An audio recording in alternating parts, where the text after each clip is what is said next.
গেছে বলতে, মনে থাকলে বলতো, কিন্তু ভুলে গেছে, অসুবিধা নেই। এখন চিন্তা করতেছে এত বড় গরু, কসাইরা তো জবাই দেয় 2-3 জন মিলা সিস্টেমে একটা বড় গরু শোয়াবে।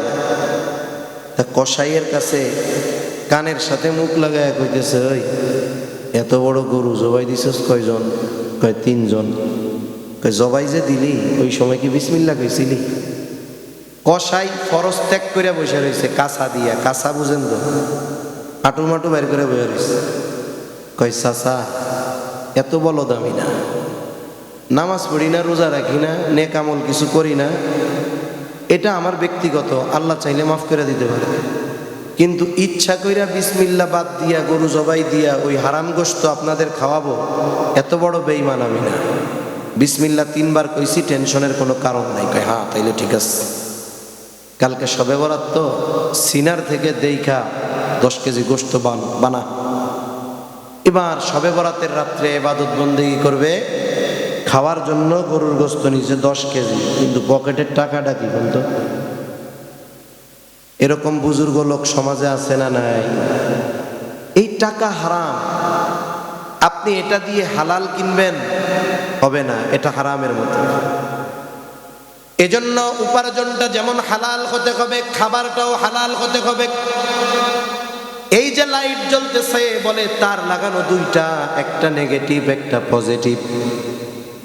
যদি বাতিওয়ালা চিন্তা করে 250 ভোল্ট না, আজকে তার দিব একটা সরাসরি 1000 ভোল্টের লাইন থেকে যদি লাইটের এক কর্নারে লাগানো হয়, আর্থিং যদি না দেয় লাইট জ্বলবে নাকি? জ্বলবে না। অনুরূপভাবে উপার্জনটাও হালাল হবে, খাবারটাও হালাল হবে। আবার উপার্জনে ফাঁকি নাই, কর্মটা কিন্তু বৈধ হতে হবে। অনেক মানুষ আছে একেবারে গর্বের সাথে বলে আমার উপার্জনে কোনো হারাম নাই। কেন? 8 ঘন্টা ডিউটি করি, বাথরুমে পর্যন্ত সিসি ক্যামেরা লাগানো, বসারও কোনো সুযোগ নাই, একটানা 8 ঘন্টা ডিউটি করে এরপরে যে টাকা পাই ওটা আমার পরিপূর্ণ হালাল। জিজ্ঞাসা করা হইল, এই যে 8 ঘন্টা টানা ডিউটি করো, ফাঁকি দিতে পারো না, কাজটা করো কি? বলে খুলনা শহরে ওই যে বড় একটা চাইনিজ বার আছে না, ওই জায়গায় চাকরি করি, ওই ফরেনার ক্লায়েন্টরা আসে, ওদেরকে ড্রিঙ্কস পরিবেশন করি, মদ পরিবেশন করে। আর এখন কন্দ মদের সাথে সম্পৃক্ত যারা, ও তো মদ পরিবেশন করে, এই চাকরি কইরা অলরেডি আল্লাহর লানত মার্কা লোক হয়ে রয়েছে, ঠিক কিনা বলেন? অথচ কি কয় 1 টাকাও ফাঁকির নাই, সব হালাল। তাহলে কথা হলো উপার্জন হালাল, সোর্সটাও হালাল, খাবারটাও হালাল। যদি কারো উপার্জন হারাম হয়, খাবার হারাম হয়, বড় বড় অনেক ক্ষতি। কয়েকটা ক্ষতির কথা বলি। 1 নাম্বার, যেই ব্যক্তি হালাল খায়, হালাল উপার্জন, হারাম উপার্জন করে আর হারাম খায়, আল্লাহ তাআলা তার ইবাদত কবুল করবে না। আল্লাহ তাআলা সব রাসূলগণের ব্যাপারে এক নির্দেশ, ইয়া আইয়ুহার রাসূলু কুলু মিনাত তাইয়্যিবাতি ওয়া আমালু সলিহা।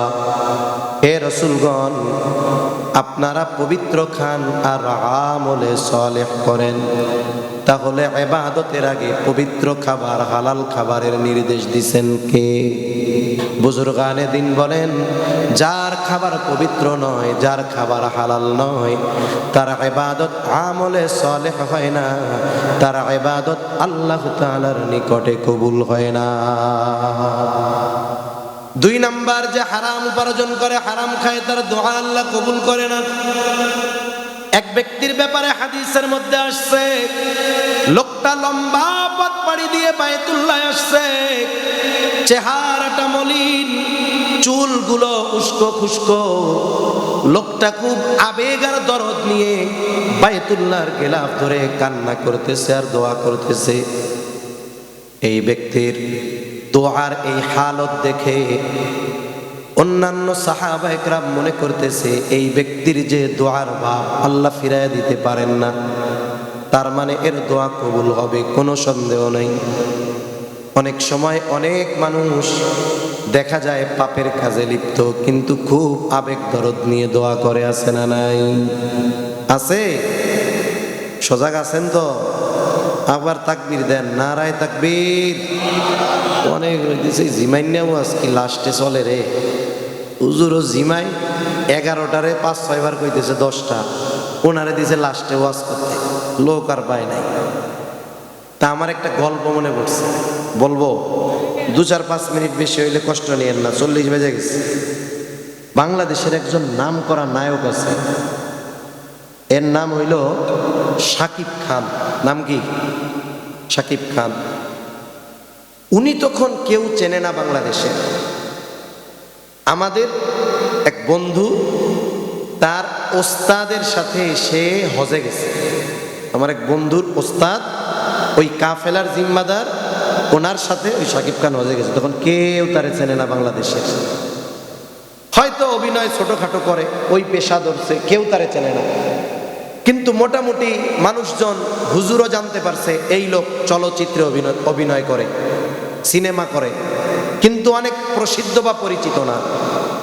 তা ওই সফরে শাকিব খান খুব মুখলেস ভাবে একনিষ্ঠতার সাথে অনেক ইবাদত করছে। তা হুজুর তার ইবাদত বন্দেগী দোয়া কান্নাকাটির অবস্থা দেখা ভাবছে এই লোক এবার হজ থেকে গিয়ে সাক্ষাৎ আল্লাহর ওলি হয়ে যাবে। তা উনার তো দৃঢ় বিশ্বাস এইটা যে যে বাপ বরাদ্দ 40 দিন দেখছে তাতে উনি আর গিয়ে কোনো গুনাহ করবে না। তা উনি ওনার এই ধারণা থেকে শাকিব খানকে প্রশ্ন করছে হজের শেষ সময়ের দিন যে ভাইজান এখন তাহলে বাংলাদেশে গিয়ে কি করবেন, কি চাকরি বাকরি করবেন? কেন? আমি যেটা করি সেটা করব, মানে আমি যেটা করি এটাই তো করব। তার মানে কি বোঝা গেল? সে যে এত দোয়া মোনাজাত করছে কি জন্য? যেন দেশের সেরা নায়ক হইতে পারে এই জন্য। ওই যে ভালো কাজ করছে, আল্লাহ ভালো কাজের প্রতিদান কারো কারো ক্ষেত্রে দুনিয়ায় সব দিয়ে দেন। ফেরাউন দোয়া করছেন আল্লাহর কাছে, আল্লাহ রোগ মুক্ত দীর্ঘ হায়াত দেন, 400 বছরের হায়াত দিছে আল্লাহ, সর্দি কাশিও হয় নাই। তাহলে হুজুর ভাবছে যে দোয়া করতেছে গুনাহ মাফের জন্য, তাওবা করতেছে, আসলে তা না। সাহাবায়ে কেরাম ওই লোকের দোয়ার অবস্থা দেখে সুনিশ্চিত যে এই লোকের দোয়া আল্লাহ ফিরায় দিবেন না। কিন্তু ওই লোকের বাস্তব অবস্থা আল্লাহ তাআলা নবীজিকে জানায় দেন। নবীজি এবার সাহাবায়ে কেরামের উদ্দেশ্য করে বলেন, ওই ব্যক্তির দোয়া আল্লাহ কেমনে কবুল করবে? যার গায়ে হারাম টাকার পোশাক, যার দেহটা হারাম খাবার দিয়ে গঠিত, তার দোয়া আল্লাহ কেমনে কবুল করবে? এরপরে বড় ক্ষতি, নবীজি বলেন লা ইয়াদখুলুল জান্নাতা জাসাদুন গুযিয়া বিল হারাম।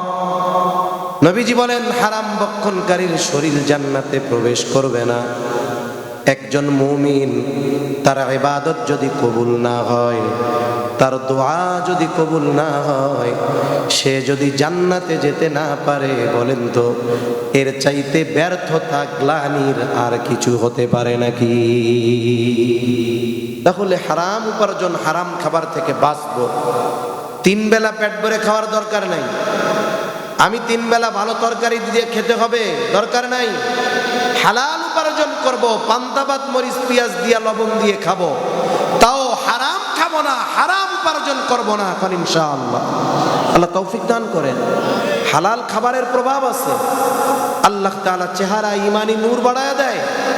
এই পৃথিবীর যত হারাম খোর আছে, দেখতে চামড়া যত সুন্দর হোক, স্বাস্থ্য যত ভালো হোক, একটু ইমানি নজরে তাকাবেন, দেখবেন ওই চেহারার মধ্যে কদর্যতা ভরা। ঠিক কিনা বলেন? তাহলে 5টি শর্তের কথা আমরা বললাম।